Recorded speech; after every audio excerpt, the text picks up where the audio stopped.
Amen. Amen. La Bible nous dit qu'il y avait un homme de Ramathaïm, Sophim, de la montagne d'Éphraïm. Son nom était Elkana, fils de Jéhoram, fils de Elihu, fils de Tohu, fils de Sum et Ephratien. La Bible dit ensuite, et il avait 2 femmes. Le nom de l'une était Anne et le nom de la seconde était Pénina. Et Pénina avait des enfants, mais Anne n'en avait point. La Bible nous dit que Elkana avait 2 femmes. La première était Anne, la deuxième était Pénina. Mais la Bible nous montre que la deuxième avait ce que la première n'avait pas. Anne, qui était la première épouse auprès d'Elkana, la seconde épouse qui était Pénina, avait des enfants, la chose que Anne n'avait pas. Mais Anne ne savait pas, parce que le nom Anne signifie la grâce de Dieu. Anne ne savait pas que la stérilité qu'elle portait, elle ne savait pas que le nom qu'elle portait, ce qu'elle allait devenir avec Samuel. La Bible nous dit que Anne était première, mais Pénina était deuxième, mais Pénina avait les enfants, la chose que Anne désirait. Anne désirait enfanter, Anne désirait la fertilité. Bien aimé, dans la vie, tu peux être premier, tu peux être dans une classe supérieure, tu finis tes diplômes, mais celui qui va sans doute venir après toi, toi tu es déjà dans la vie professionnelle, mais celui qui va venir après toi, sans doute, il va accomplir des choses que toi qui avais fini ton diplôme en premier, il va sans doute accomplir plus que toi. Toi qui étais en deuxième, toi qui étais en premier, pardon, et l'autre qui était en deuxième, le deuxième va plus accomplir des choses que toi. Mais nous ne devons pas nous focaliser, ce n'est pas une question de concurrence, mais c'est une question de grâce. Pourquoi le Seigneur a permis que Anne traverse cette situation? Pourquoi le Seigneur a permis de nous donner cet exemple de Anne? Paul va dire quelque part que tout ce qui est écrit dans l'Ancien Testament nous serve d'instruction parce que Dieu a écrit une histoire, parce que forcément il y a des gens qui sont comme Anne, il y a des hommes qui sont comme Anne. La Bible nous dit que Anne était stérile.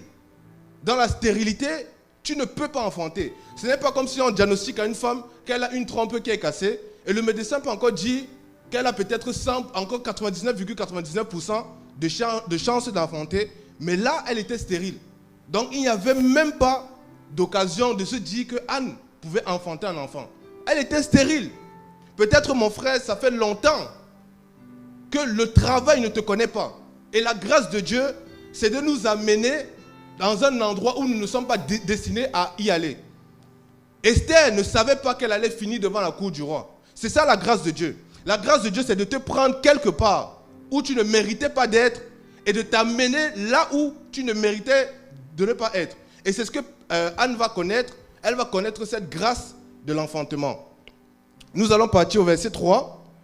La Bible nous dit, « Oh, cet homme montait de sa ville tous les ans pour adorer et pour sacrifier à l'Éternel des armées à Silo.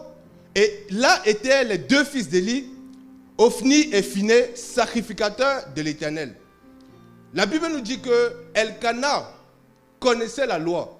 Parce que l'acte d'Elkana, la Bible nous dit, et le jour qu'Elkana sacrifiait, il donnait des portions à Pénina, sa femme, et à tous ses fils et filles qu'il avait d'elle.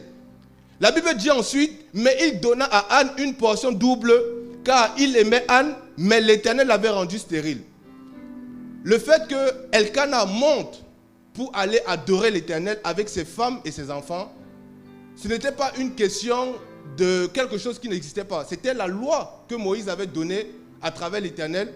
La Bible dit que tous les ans, le peuple devait monter. Tous les ans, le peuple devait aller pour sacrifier 3 fois dans l'année, pour se souvenir du jour de la sortie d'Égypte, pour se souvenir du jour du pain sans levain.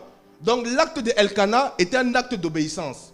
Elkana n'était pas en train de faire quelque chose qu'il ne connaissait pas, mais Elkana connaissait le Seigneur. La preuve, la Bible dit qu'il montait pour aller adorer avec sa famille. Et l'adoration à cette époque, c'était d'aller sacrifier. Et la loi va nous dire, Moïse va dire au peuple que lorsque vous montez, ne montez pas sans rien dans les mains. La Bible va nous dire que Elkana, lorsqu'il est monté, il a donné des portions pour ses enfants. Il a donné des portions pour sa femme Pénina. mais il a donné une portion pour Anne. La Bible dit que, mais il donnait à Anne une portion double, car il aimait Anne. La Bible justifie la double portion que Elkana a donnée à Anne à cause de l'amour qu'il avait pour lui, à cause de l'amour qu'il avait pour elle. Je prie ce matin, bien-aimé, que le Seigneur te donne un compagnon ou une compagne qui va te soutenir, qui va t'aimer, qui va te donner, qui va penser à toi, comme Elkana a pensé pour Anne. La Bible nous dit qu'il était sans doute attristé de voir sa femme. Il était sans doute attristé de voir comment sa femme était. Il va lui donner la double portion. Il va se dire, peut-être cela va la soulager. Peut-être cela va plaire à Dieu. Je vais essayer d'aider ma femme. Je vais essayer d'aider mon ami. C'est par amour que je donne à Anne. C'est par amour que je donne cette double portion à Anne. Mais la Bible dit que mais l'Éternel l'avait rendu stérile. Donc quel que soit ce que Elkana donnait à Dieu, l'Éternel l'avait rendu stérile. C'est vrai que la Bible va nous dire que nous devons sacrifier. Et Paul va nous enseigner que lorsque nous sacrifions, nous devons le faire avec libéralité. Mais ici, ce n'était pas ce que sans doute Dieu cherchait. Dieu cherchait autre chose. Elkana n'avait pas fait mal. Il soutenait sa femme. Il aimait sa femme. Il voulait combler sa femme. Il y a certaines personnes qui sont dans la polygamie, comme Elkana, parce que la femme n'est pas sujet de fertilité, ils vont la mettre de côté. Mais ce n'était pas le cas d'Elkana. La Bible dit que Elkana aimait Anne. Il a donné la double portion. Va sacrifier. Il a regardé la peine de sa femme, bien-aimé. Je prie ce matin que le Seigneur te donne un compagnon, que le Seigneur te donne une campagne qui va compatir avec toi, qui va regarder tes peines, qui va se souvenir de toi. La Bible dit que car il aimait Anne, il ne donne pas la double portion parce qu'il veut donner. Il donne par amour, il donne parce qu'il aime. Mais la Bible dit que l'Éternel l'avait rendu stérile. La Bible dit que l'Éternel l'avait rendu stérile. Quand nous allons dans le verset 6, la Bible dit, et sa rivale la mortifiait, même fort aigrement, enfin de l'irriter, parce que l'Éternel l'avait rendu stérile. Bien-aimé, j'aimerais te dire quelque chose ce matin. Ce n'est pas parce que tu rencontres des obstacles dans ta vie, ce n'est pas parce que tu rencontres la tribulation dans ta vie, tu ne peux pas échapper aux problèmes de la terre. Tu ne peux pas échapper aux tribulations de la terre. Si tu rencontres la paix dans ta vie, c'est parce que c'est Jésus qui te donne la paix. Ce n'est pas en fuyant les problèmes, ce n'est pas en fuyant les obstacles que tu vas échapper aux problèmes. Mais c'est parce que tu as donné ta vie à Christ. C'est parce que tu es resté enraciné à Christ que Christ va te donner la paix. La Bible dit, et sa rivale la mortifiait. Anne était persécutée par sa rivale. Pénina ici, c'est le diable. Le diable viendra t'irriter. Le diable viendra te mortifier. La Bible dit que c'était fort aigrement, afin de l'irriter. Le but de l'ennemi bien-aimé, c'est de te retirer de la présence de Dieu. Pénina la mortifiait de sorte que Anne laisse son Dieu. De sorte que Anne délaisse la promesse qu'elle avait reçue de son Dieu. J'aimerais te dire ce matin, bien-aimé, quelles que soient les occasions, quelle que soit la personne qui va se placer devant toi, quel que soit l'esprit méchant qui va se lever contre toi, que le Seigneur te donne d'être en paix. Que le Seigneur te donne d'être en paix. Dans un mariage polygamie, bien-aimé, ce n'est pas toujours évident d'avoir sans doute une coépouse comme Pénina. Mais la Bible nous dit que heureusement pour Anne, Dieu lui a fait grâce. Elle avait un mari qui l'aimait. Aujourd'hui, nous pouvons voir dans le monde que si une femme n'est pas sujet d'enfantement, cela peut causer à la rupture entre le mari et la femme. Mais la Bible aussi enseigne les hommes que quel que soit ce que ta femme traverse, quel que soit ce que ton ami traverse, quel que soit ce que ta compagne traverse, la Bible nous fait comprendre que Elkana aimait sa femme. Je prie le Seigneur ce matin qui donne à un homme d'aimer sa femme, quel que soit ce qu'elle traverse. Quel que soit le chemin que ta femme est en train de traverser. Ça peut être ton mari, ça peut être ton ami, ça peut être ton frère, mais que le Seigneur te donne le même cœur que Elkana a manifesté vis-à-vis de Anne. Il ne savait pas quoi faire. Il a dit, je te donnerai une double portion. Peut-être ça va penser le cœur de Dieu. Peut-être ça va toucher le cœur de Dieu. Mais la Bible dit que l'Éternel l'avait rendu stérile. Ça ne dépendait pas du sacrifice, mais il y avait quelque chose. Et nous allons le découvrir ensuite. La Bible nous dit, dans le verset 7, et Elkana faisait ainsi tous les ans. Elkana était obéissant. Il obéissait à la loi. Il connaissait la loi de Moïse. C'était une famille pieuse. Chaque fois qu'Anne montait à la maison de l'Éternel, Pénina l'offensait. De la même manière, et Anne pleurait et ne mangeait point. Bien-aimé, le but de l'ennemi dans ta vie, le but de Satan dans ta vie, c'est de te retirer de la présence de Dieu. C'est que tu sortes de la présence de Dieu. C'est de t'irriter dans la présence de ton Dieu. C'est de te faire comprendre que mon frère, peut-être tu traverses cette situation. Il va venir te dire, où est Dieu? Il va venir te dire, où est-ce que Dieu est? Comme Job avait 3 amis. La Bible nous fait comprendre que lorsque ses amis arrivent, ils vont compatir avec lui. Oh Job, qu'est-ce qui s'est passé, etc. Mais lorsque les autres chapitres vont se dérouler, la Bible va nous faire comprendre que les amis de Job vont commencer à le condamner. Ils vont commencer à rendre son cœur amer. Pénina, c'était la même chose. Elle rendait le cœur amer de sa coépouse. Au lieu de soutenir sa coépouse. Pénina avait les enfants, mais Anne n'avait pas d'enfants. Les amis de Job connaissaient la souffrance de Job. Ils ont eu un manque de compassion. Ils ont eu un manque d'allégresse envers leurs amis. Mais la Bible va nous dire que Job a eu la grâce. Dieu lui a envoyé un 4e ami, Élihu, pour venir préparer le chemin du Seigneur. Lorsque Élihu arrive, il commence à préparer le cœur de Job. Il dit, Job, n'écoute pas ce que les 3 autres t'ont dit. Essaye de te raisonner. Le Seigneur inspire le 4e ami de Job. Et après que son 4e ami est passé, ça dure un chapitre. Et la Bible nous dit ensuite que l'Éternel revient. Il dit, quel est cet homme qui obscurcit mes plans? Assieds-toi, je vais m'asseoir, tu vas m'enseigner. Bien-aimé, je prie ce matin que le Seigneur vous donne un ami qui viendra préparer votre cœur, qui viendra vous soulager, que le Seigneur ne vous donne pas une Pénina, que le Seigneur vous donne un ami qui va vous soulager, un ami qui va avoir compassion de vous, pas un ami qui va vous dire, depuis que tu pries, qu'est-ce qui a changé dans ta vie? Ce n'est pas ça que nous avons besoin. Ce n'est pas de cette communion que Dieu parle. Ce n'est pas de cette communion que Jésus parle. Jésus parle de celui qui aime son frère est capable de donner son amour, sa vie pour son frère. Jésus définit l'amour par rapport au fait que tu es capable de donner ta vie pour la personne. Jésus dit, je vous ai aimé. Il dit, la mesure de l'amour, c'est selon moi. Je vous ai aimé. Aimez-vous les uns les autres comme je vous ai aimé. La loi va dire, tu aimeras ton prochain comme toi-même.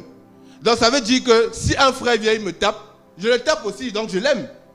Mais Jésus dit, on m'a frappé à la croix. Ne rendez pas. Mais Jésus va prier. Père, pardonne-leur parce qu'ils ne savent pas ce qu'ils font. Que le Seigneur bien-aimé vous donne d'être entouré des personnes qui vont vous remonter le cœur. La Bible dit que tellement Anne était offensée, Anne n'arrivait plus à manger. Anne n'arrivait plus, elle pleurait. Bien-aimé, même si tu es dans la tribulation, ne lâche pas les Écritures. Continue à consommer la parole. Continue à consommer les Écritures. Le but de l'ennemi, c'est de te distraire. Le but de l'ennemi, c'est de te retirer de la présence de Dieu. Anne devait comprendre quelque chose. Parce qu'il y a un avant et un après Anne. Quelle était la vie de Anne avant et quelle était la vie de Anne après? Il y a un détail qui va tout changer. La Bible nous dit que Anne pleurait, elle était offensée. Bien aimé, si tu pleures, mieux vaut que tu pleures dans la présence de Dieu que tu pleures en dehors de la présence de Dieu. Elimelech s'est levé avec sa famille pour aller pleurer chez Moab. Il a connu la mort. Ses enfants ont pris pour épouse des étrangères. Mais la loi dit que tu ne prendras pas pour épouse une femme étrangère. La présence de Dieu a eu des conséquences. Quitter la présence de Dieu t'amène à la mort. Quel que soit ce que tu traverses, quelle que soit la famine qui a frappé ta maison, quel que soit ce que tu peux traverser dans ton désert, ne t'éloigne jamais de la présence de Dieu. La Bible dit que lorsque Anne montait en la présence de Dieu, elle était triste. Lorsque Anne montait à la présence de Dieu, Pénina était là pour l'offenser. Lorsque Anne montait dans la maison de l'Éternel, elle ne pouvait pas manger. Mais pourtant la loi nous enseigne que lorsque le peuple monte, ils doivent manger avec joie. Mais Anne, ce n'était pas le cas. Anne n'avait pas ce cœur. Elle partait sacrifier, mais son cœur rempli d'amertume. La Bible nous dit que malgré que Naomi est rentrée en Israël, elle était encore remplie d'amertume. Lorsqu'elle arrive, on l'appelle Naomi, Naomi qui veut dire belle. Elle dit, non, appelez-moi Mara, appelez-moi amère, bien-aimé. Que le Seigneur te donne l'allégresse, que le Seigneur te donne de déborder de joie dans sa présence. Quel que soit ce que le diable peut occasionner dans ta vie, reste focalisé dans la présence de ton Dieu. Une fois que tu sors de la présence, c'est fini. Le peuple est délivré d'Égypte lorsqu'ils sont dans le désert. La Bible dit que le jour, la colonne de nuée les dirige, le soir, la colonne de feu les oriente. Le peuple était en la présence de Dieu. C'est dans la présence de Dieu que Dieu a besoin de nous transformer. C'est dans la présence de Dieu que Dieu a besoin de nous toucher. La Bible dit ensuite que Elkana, son mari, lui disait, Anne, pourquoi pleures-tu? Et pourquoi ne manges-tu point? Cela attristait son mari. Et pourquoi ton cœur est-il triste? Est-ce que je ne vaux pas mieux pour toi que 10 fils? Bien-aimé, lorsque j'ai lu ce passage, j'ai compris que l'amour de Elkana ne suffisait pas à Anne. L'amour d'un homme ne peut pas te suffire. L'amour d'une femme ne peut pas te suffire. L'amour de Dieu est différent. La Bible dit que malgré que Elkana pouvait lui donner tout ce qu'elle voulait, Elkana avait conscience que sa femme ne pouvait pas enfanter. Il avait conscience qu'elle était dans la stérilité. Mais la Bible dit qu'il lui a dit, est-ce que je ne vaux pas mieux que 10 fils? Est-ce que je ne vaux pas mieux que ton travail? Je ne vaux pas mieux que ta vie? Je ne vaux pas mieux que tes problèmes? Mais Anne, ce n'était pas le cœur de son frère, de son mari qui l'a satisfait. Elle voulait le cœur de Dieu. Le cœur de son mari n'était pas suffisant. L'amour de son mari n'était pas suffisant. C'est pourquoi la Bible dit que mettons notre confiance en Dieu. Le premier commandement de Dieu, tu n'auras pas d'autre Dieu que moi. Tu aimeras ton Dieu de tout ton cœur, de toute ton âme et de toute ta pensée. Elkana n'était pas suffisant pour sa femme. Bien-aimé, le secours envers les hommes ne sera pas suffisant. Quel que soit ce qu'un homme peut t'apporter, cet amour ne sera pas suffisant. Reste focalisé sur le cœur de ton Dieu. La Bible nous dit qu'Elkana ne comprenait pas sa femme. Les gens ne vont pas te comprendre. Les gens vont t'offrir les choses. Ils vont te donner leur amour. Mais il y a quelque chose qui va te manquer. C'est l'amour de Dieu. La Bible nous dit ensuite, or, après avoir mangé et bu à Silo, Anne se leva et Élie le sacrificateur était assis sur son siège auprès d'un des poteaux du temple de l'Éternel. La Bible dit, elle donc, l'âme pleine d'amertume, pria l'Éternel en répandant beaucoup de larmes. La Bible dit ensuite, au verset 11, et elle fit un vœu et dit à l'Éternel, et dit, Éternel des armées, si tu daignes regarder l'affliction de ta servante, si tu te souviens de moi, si tu n'oublies point ta servante, et si tu donnes à ta servante un enfant mâle, je le donnerai à l'Éternel pour tous les jours de sa vie, et le rasoir ne passera point sur sa tête.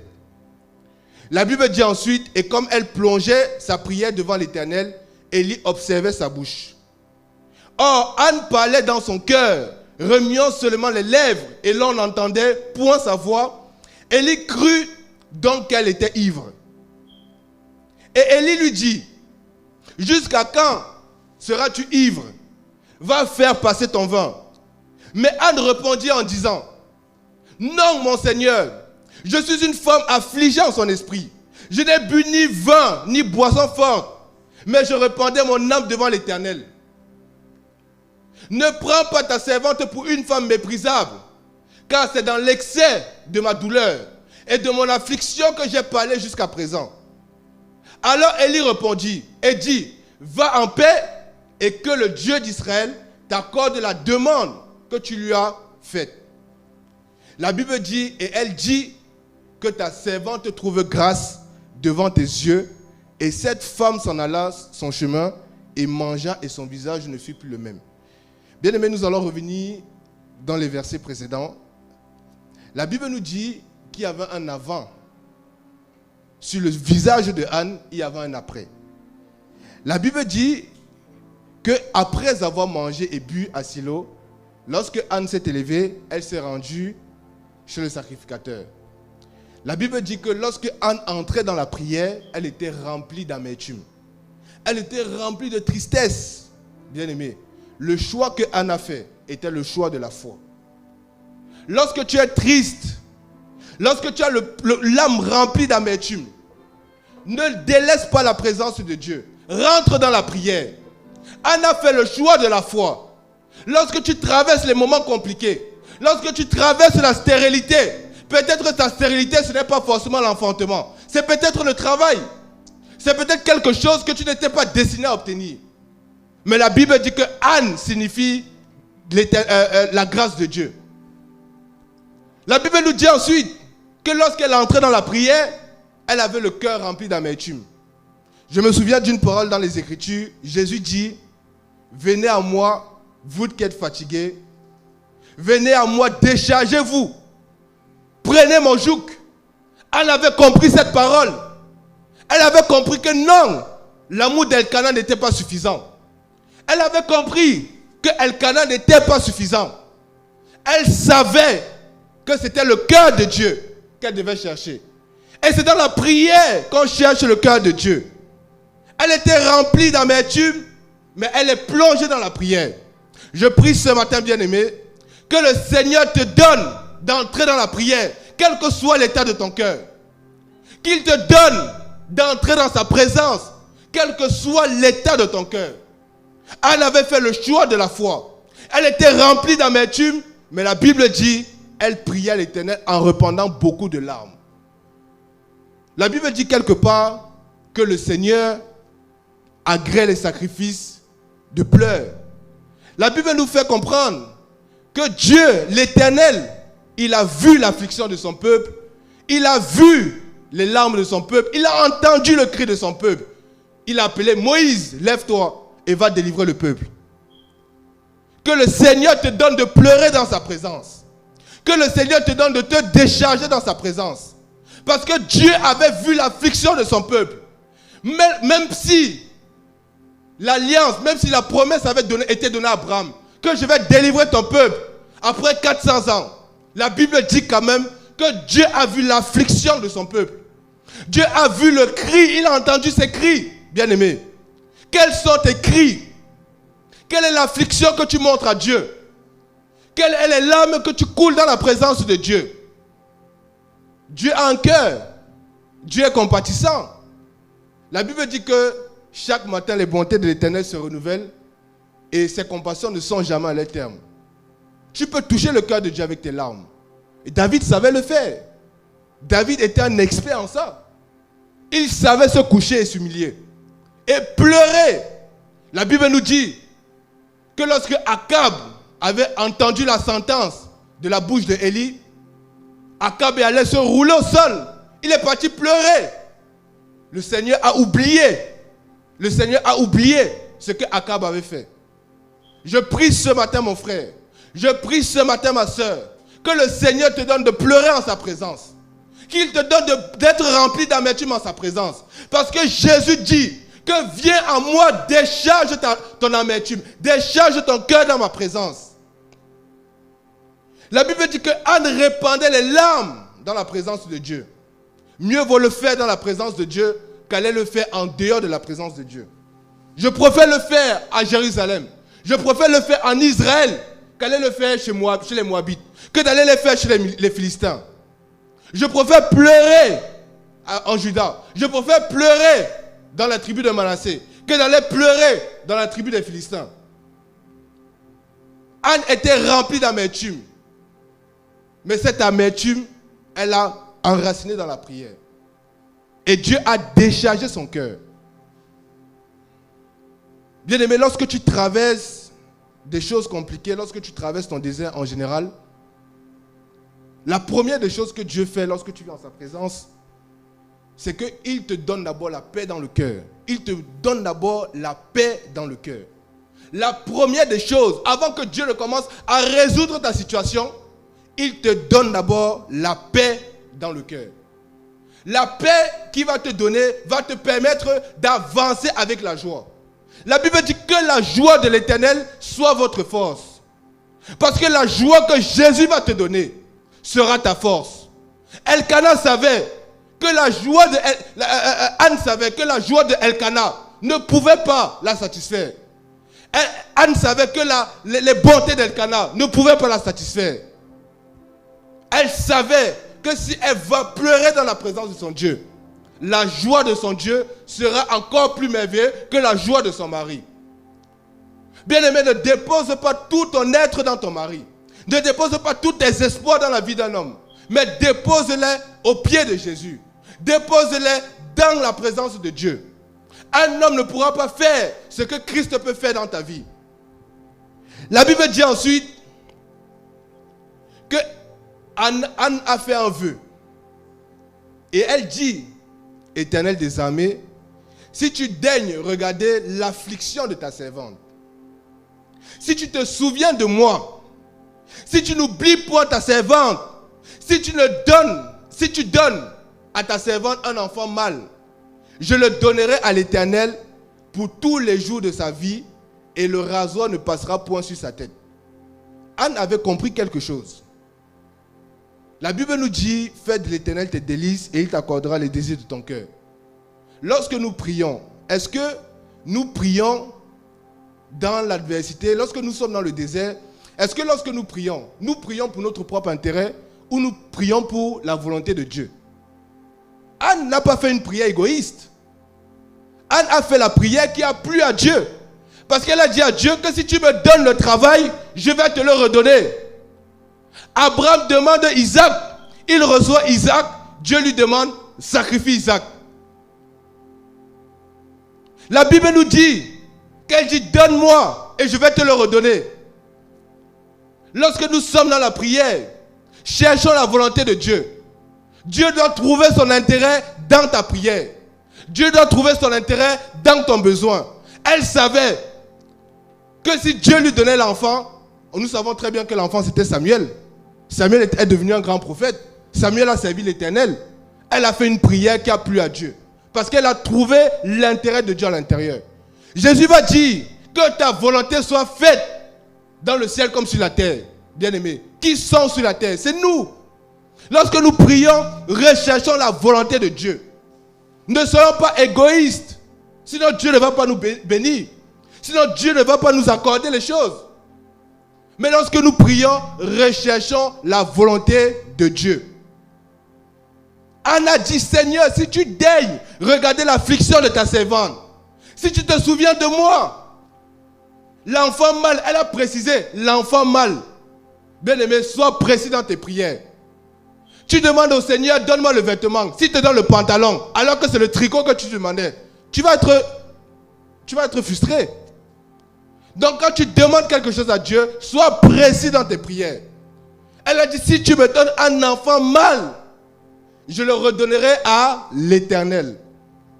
Je le redonnerai tous les jours de sa vie à l'Éternel. Est-ce que lorsque tu demandes quelque chose à Dieu, est-ce que tu essaies de trouver l'intérêt de Dieu dans ce que tu demandes? Salomon va se coucher et prier que Seigneur, donne-moi tel pour l'œuvre pour diriger ton peuple. Salomon fait une prière qui a plu à Dieu.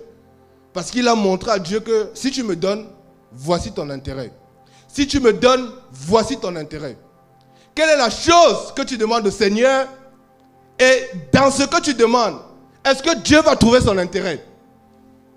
Il faut que dans ce que tu demandes, Dieu trouve son intérêt. S'il ne trouve pas son intérêt, c'est ça quoi qu'il te donne.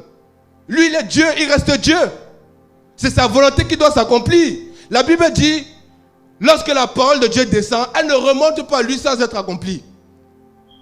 La Bible nous dit que Anne a dit, Seigneur, donne-moi, donne-moi et je te le redonnerai. Abraham a reçu Isaac, il a redonné à Dieu. Quand Dieu a vu ça, et lorsqu'il montait même pour donner Isaac, il a dit, je vais adorer. Il a dit, je vais adorer, je vais poser un acte d'adoration. Je vais donner Isaac à l'Éternel, je vais l'adorer. Il aurait bien pu dire à ses serviteurs, je vais sacrifier Isaac. Mais il a dit, je vais adorer Isaac. Lorsque nous demandons quelque chose au Seigneur, il faut que cette chose retourne à Dieu. Il faut que Dieu voie son intérêt. Et c'est comme ça que Dieu va nous bénir. Parce que le pasteur souvent nous enseigne que Dieu, c'est un businessman. C'est quelqu'un qui doit trouver son intérêt dans ce qu'il nous donne, afin que cela puisse fructifier. Il ne va pas te donner quelque chose pour que ça arrive à son terme. Non. Ses compassions ne sont jamais à leur terme. Ses bénédictions ne sont jamais à leur terme. Je prie ce matin, bien-aimé, que le Seigneur te donne toujours de prier selon sa volonté.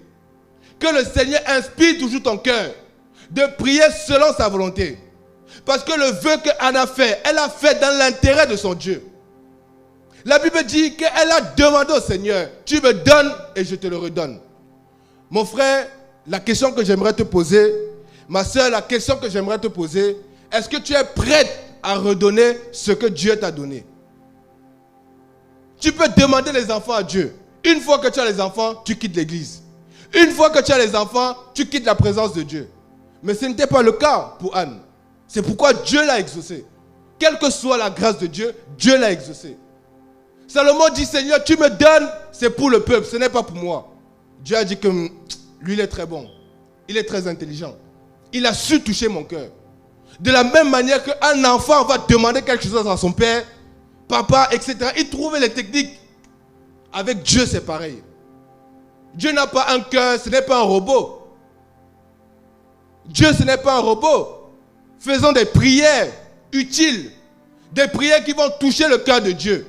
Tu es dans la tribulation. Ne regarde pas seulement à ton sauvetage, mais regarde ce que Dieu peut faire après la tribulation. La volonté de Dieu, c'était que lorsque le peuple sortait du désert, c'est qu'il prospère à Canaan. Mais dans la présence de Dieu, ils devaient d'abord connaître ce que Dieu voulait dans leur cœur. Lorsque tu es dans la stérilité, Dieu voulait transformer le cœur de Anne. La Bible dit que lorsque Anne est entrée dans la prière, elle était remplie d'amertume. Et la Bible dit ensuite, au verset 12, comme Anne plongeait dans la prière devant l'Éternel, Élie observait sa bouche. Or, Anne parlait dans son cœur, remuant seulement les lèvres. On l'entendait à point sa voix, mais Élie crut donc qu'elle était ivre. Bien aimé, j'ai remarqué quelque chose, c'est que tellement Anne était dans une vie de prière que les gens ont cru qu'elle était ivre. Nous voyons quand les gens boivent de l'alcool, quand quelqu'un est ivre, il s'en fout de ce qui se passe autour de lui. Tellement Anne était enracinée dans la prière qu'on a cru qu'elle était ivre. Je prie ce matin que le Seigneur te donne d'être ivre dans la prière. Que la prière te rende en état d'ivresse. Le monde connaît l'ivresse de l'alcool, mais que le chrétien connaisse l'ivresse de la prière. La Bible dit que Élie a cru qu'elle était ivre. Élie dit, jusqu'à quand seras-tu ivre? Va faire passer ta joie, va faire passer ton vin. Mais il ne savait pas que c'était la prière qui rendait Anne ainsi. Les hommes vont te regarder pareil, les femmes vont te regarder pareil, ils vont te traiter de ivre. Mais mieux vaut qu'ils te traitent de ivre dans la prière que de te traiter de ivre dans les liqueurs fortes. La Bible dit que le sacrificateur Élie pensait qu'elle était ivre. Mais elle va lui dire, non mon Seigneur, je suis une femme affligée en son esprit. Je n'ai bu ni boisson, ni vin, mais je répandais mon âme devant l'Éternel. Je prie que le Seigneur te donne toujours de l'élever dans ton âme. La Bible dit ensuite, bien-aimé, Anne va lui dire que c'est l'excès de sa douleur et de son affliction qui l'amène à prier comme ça. C'est l'effet de la douleur qu'elle ressentait, de la douleur que Pénina lui donnait, de la souffrance qu'elle avait dans la maison. La souffrance déjà de ne pas pouvoir enfanter en tant que femme. La Bible va dire, dans Genèse, que soyez féconds et multipliez la terre. Anne ne comprenait pas. Mais comment Dieu peut dire dans Genèse que soyez féconds et multipliez la terre, mais moi je suis infertile. Moi je ne peux pas enfanter. C'est qu'il y a un problème dans la parole. Mais elle ne savait pas que Dieu voulait écrire une histoire, que Dieu voulait écrire quelque chose dans sa vie. Dieu voulait qu'elle soit un point de témoignage. Dieu voulait qu'elle soit un point de témoignage. Aujourd'hui, nous prêchons, nous prions, nous exhortons avec Anne. Si Anne n'existait pas, qu'allaient faire les femmes stériles? Qu'allaient faire les hommes stériles si Anne n'existait pas? Je sais que lorsque la stérilité entre dans ma vie, je me souviens de Anne. Je me souviens de la vie que Anne a traversée. Comment Dieu a transformé Anne. De l'amertume à la joie. De la tristesse à la joie. De la douleur à la joie. C'est ça la vie de Anne. Dieu va m'enseigner que même si tu es juste, tu vas souffrir. Un psaume quelque part nous enseigne que Joseph, quand il était amené en Égypte, c'était la volonté de Dieu. Il y a des choses que Dieu le fait juste pour sa gloire. La Bible va nous dire que lorsque les disciples sont arrivés, ils ont dit à Jésus que, mais Seigneur Jésus, est-ce que cet homme, ses parents ont péché? Est-ce que son frère a péché? Est-ce que lui-même il a péché? Non! Jésus dit qu'il était malade pendant ces années pour ce passage. C'est parce que j'allais passer qu'il était malade. C'était un moyen de témoignage. Il dit non, c'est que pour la gloire de Dieu que cet homme était malade. Ce n'est pas souvent à cause du péché. Ce n'est pas souvent à cause de ta famille ou des péchés de tes parents. Mais souvent c'est Dieu qui crée quelque chose dans ta vie juste pour montrer que sa grâce surabonde dans ta vie. Anne n'avait rien fait. Job n'avait rien fait. Dieu s'est glorifié avec Job. Job n'a point péché. Mais la Bible dit, parce que Job avait reçu la grâce de Dieu, c'est pourquoi il a traversé cette situation. Les problèmes souvent qui viennent dans notre vie ne sont pas souvent dus au péché que nous avons fait. C'est parce que Dieu veut t'utiliser comme un moyen de témoignage. Lorsque Dieu agit, il ne regarde pas à une seule personne, mais il regarde à toute une assemblée. Quand il te bénit, ce n'est pas pour te bénir seul, mais c'est pour que tu sois un moyen de bénédiction. Quand le Seigneur regarde ta vie, quand il te fait traverser ses soucis, souviens-toi que demain, tu vas exhorter un frère, tu vas exhorter une sœur qui est dans cette situation. Ne regarde pas à toi, ne regarde pas à ta vie, parce que ta vie sera un moyen de témoignage. La vie de ma mère sera un moyen de témoignage pour plusieurs femmes. Les souffrances qu'elle a endurées, les souffrances qu'elle a traversées, demain elle témoignera. Sans doute il y a des femmes qui sont dans le même cas que elle. Elle pourra dire, j'ai traversé ça, voici ce que Dieu m'a dit, voilà comment je dois faire, etc. Dieu ne va pas se répéter. Dieu va utiliser ta vie pour que tu ailles montrer à la personne comment faire. Et c'était le cas de Anne. La Bible va nous dire ensuite que lorsqu'elle a répondu à Élie, Élie lui a dit, va en paix et que le Dieu d'Israël t'accorde la demande que tu lui as faite. La réaction de Anne est très étonnante. La Bible dit, elle dit ensuite, que ta servante trouve grâce devant tes yeux. Donc elle s'est saisie de la parole du sacrificateur. Elle s'est saisie de la parole du sacrificateur. Je me rappelle une fois, il y avait un rêve que j'avais fait, j'avais envoyé au pasteur. Le pasteur m'a dit que le Seigneur est en train de t'encourager, il faut seulement garder la main sur lui. La parole que Élie a donnée à Anne, c'était une parole d'encouragement et il faut souvent saisir ces paroles par la foi. Que ta servante trouve grâce, etc. Mais il va lui dire que va en paix. Anne va se saisir de cette parole et la Bible dit que ta servante trouve grâce devant tes yeux. Et cette femme s'en alla son chemin et mangea et son visage ne fut plus le même. La Bible nous dit que la prière, voilà les résultats de la prière. Une femme qui est entrée dans la prière remplie d'amertume, une femme qui en ressort avec le visage ouvert. Ce n'est pas Elkana, ce n'est pas un homme, ce n'est pas une femme, mais c'est l'Éternel qui a agi. L'Éternel lui a donné une parole d'encouragement. Jean-Baptiste est venu préparer le cœur du peuple, le temps que la lumière arrive. Et lui est venu préparer le cœur de Job, le temps que Dieu arrive. La Bible nous dit entre Malachie et Matthieu, 400 ans, c'est pas. Il n'y avait plus de prophète. Dieu ne parlait plus. Mais il y avait un homme qui prêchait dans le désert, qui préparait le chemin du Seigneur, qui préparait le chemin de la lumière. Une parole dans le désert qui venait encourager le peuple. Que tenez bon, le Sauveur arrive. Tenez bon, le Messie arrive. Et lui est venu dire à Job, tiens bon, Dieu arrive. Je prie ce matin que le Seigneur te donne une parole d'encouragement. Que le Seigneur te donne une parole d'encouragement. Ces paroles d'encouragement, il faut les saisir par la foi. Il faut les saisir par la foi. La Bible dit ensuite, après cela, il se levait de bon matin et se prosternait devant l'Éternel. Puis il s'en retournait et vint à leur maison à Rama. Alors Elkana connut Anne, sa femme, et l'Éternel s'est souvenu d'elle.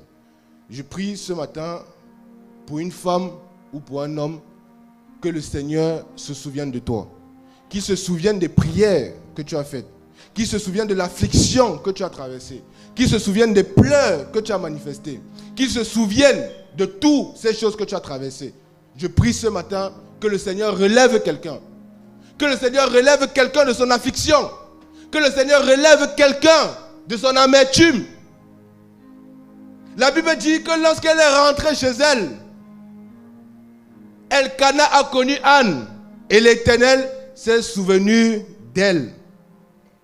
Le Seigneur se souviendra de toi lorsque tu seras fidèle dans les petites choses. Abraham avait reçu la promesse que de toi sortira une multitude. Mais il reçoit Isaac. Le Seigneur lui dit que mais viens me donner Isaac. Mais Abraham dit que mais attends.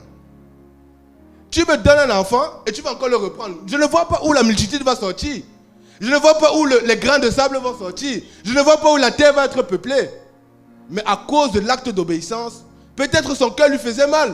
La Bible dit que lorsqu'il montait, Isaac va lui poser la question. Papa, où est l'agneau? Il y aura des raisonnements qui vont se lever dans ta tête. Isaac va te poser les questions. Papa, où est l'agneau? Où est la présence de Dieu? Où est-ce que ton Dieu se trouve? Mais la Bible dit que Abraham avançait. Quels que soient les raisonnements qui viennent dans ta tête, que le Seigneur te donne toujours d'avancer.